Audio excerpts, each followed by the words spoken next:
Hiccups and Hilltops. The Northeast Corridor is a special electrified line for the Acela and the Northeast Regional. Amtrak does a good job in the United States and Canada with Via Rail because they are both really useful trains after all.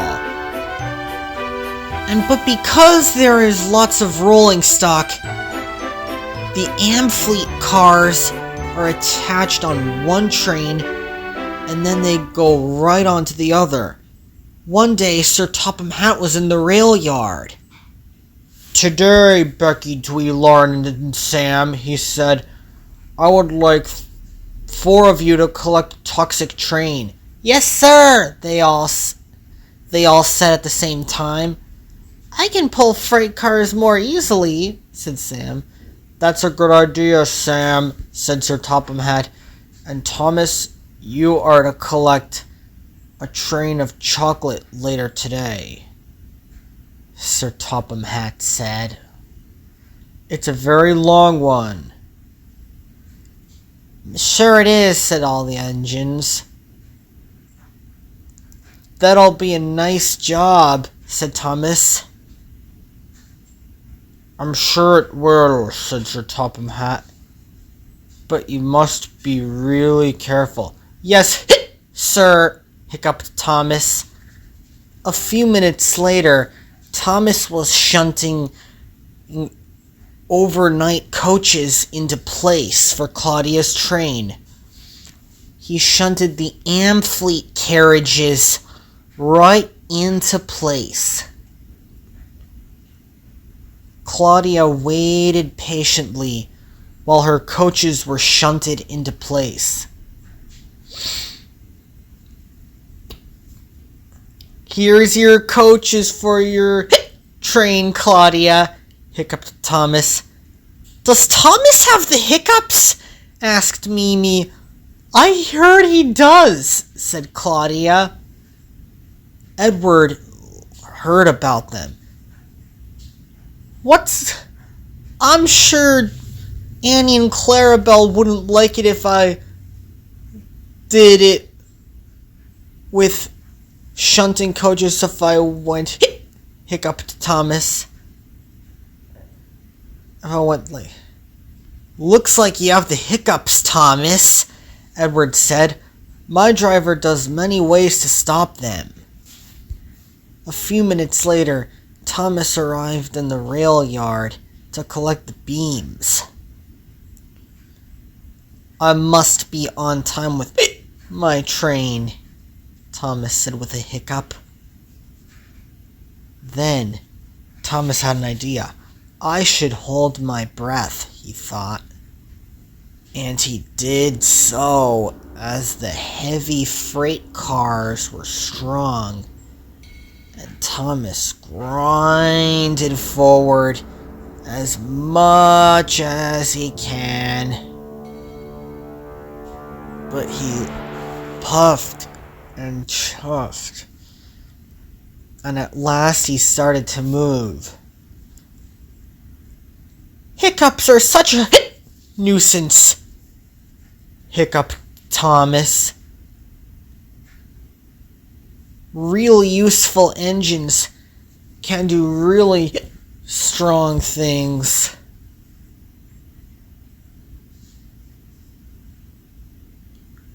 Thomas steamed by the shipping container yard as he tried puffing out clouds of steam to stop the hiccups.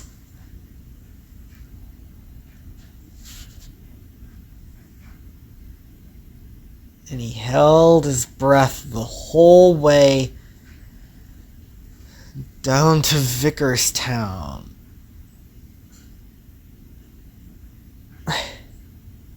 "Going over the hill sure did stop my hiccups," said Thomas, as the train clattered by. It was very long.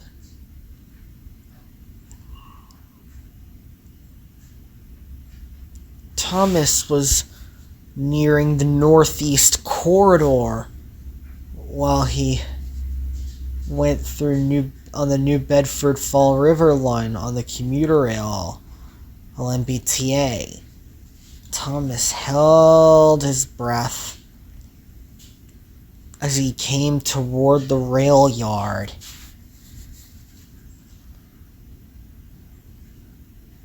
And then he had an idea. It's not easy doing hard things, hiccuped Thomas, and as he said. A few minutes later, Thomas backed his maintenance train into place. Just then, the control car-bound train for Amtrak came in. It was the Keystone Service. Thomas held his breath, and then it happened. Honk honk! Hello, said the control car, and it honked its horn. Cinders and ashes! Peeped Thomas. He was startled. Sir Topham Hatt spoke to Thomas in the yard. I've heard the cab car horn scared your hiccups out, Thomas, Sir Topham Hatt said. Now you're back to your regular self again. Thank you, sir, said Thomas. My hiccups are gone. A few minutes later, Thomas had to collect some troublesome trucks to bring to Chicago, Illinois. It was a long train.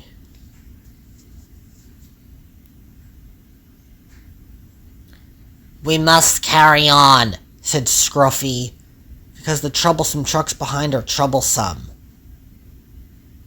Good luck with your load, called Becky. Thanks, Becky, called Thomas. I will. Thomas steamed onto the northeast corridor as the troublesome trucks rolled along nicely. Some of them were filled with hazardous and non-hazardous materials. Thomas passed another Amtrak, which was going to Hyannis. Just then, there was a little bit of a weird noise when Thomas came past the train. One of the troublesome trucks had the hiccups. My load is heavy. I have to get it delivered, he said. Did one of the trucks just hiccup? Asked Thomas. Yes, Thomas, it did hiccup, said Scruffy. I heard it from here. A few minutes later, when Thomas's freight cars were delivered, he steamed off to get his chocolate. The freight cars of candy were special. Meanwhile, Becky, Dwee, Lauren, and Sam were departing the rail yard to get ready to go to Vickerstown. We must get through, said the four engines at the same time. Thomas's hiccups are gone, and we already stopped them. We did not, said Dwee. We just heard the control car horn blast it out and scare the hiccups out of him. And the engines carried on down the track. It was a very long train, but the women engines carried on. A few minutes later, Thomas pulled up to the freight cars and he saw some new engines. Hello, I'm Thomas. What's your name? I'm Loimsy.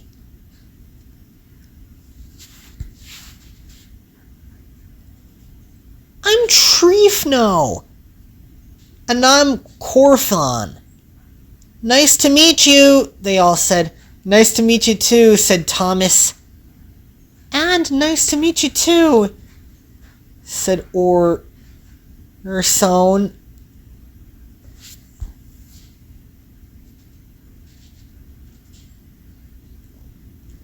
I would like you to take these freight cars to the end of the line at once, said Sir Topham Hatt.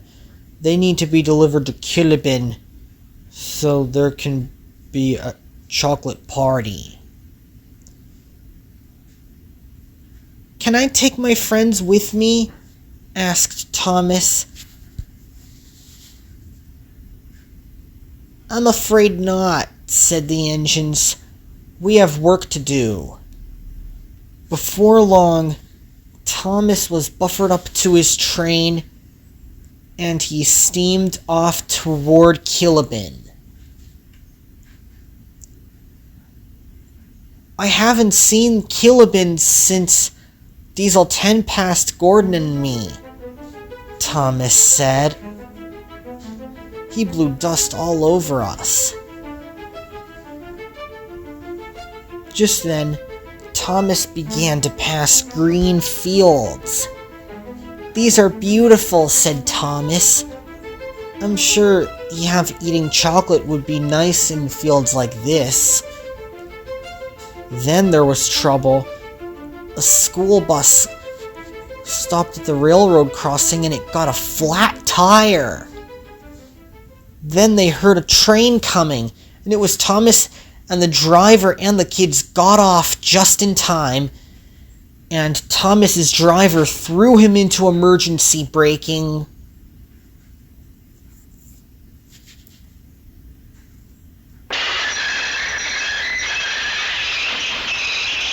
But it was too late.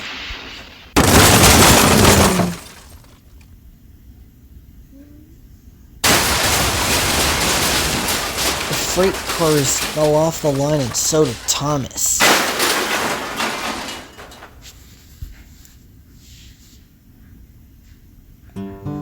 When the collision stopped, everything was quiet. Cleishon came to the rescue. I'm stuck right here, moaned Thomas. I can't get out of this mess at all. I'll have the passengers to their destination. Just then, Sasha rescued Thomas, and she brought him all the way to the steamworks. Before long, Thomas was repaired and he was back in service, and he was being really useful by doing his work just like the other engines.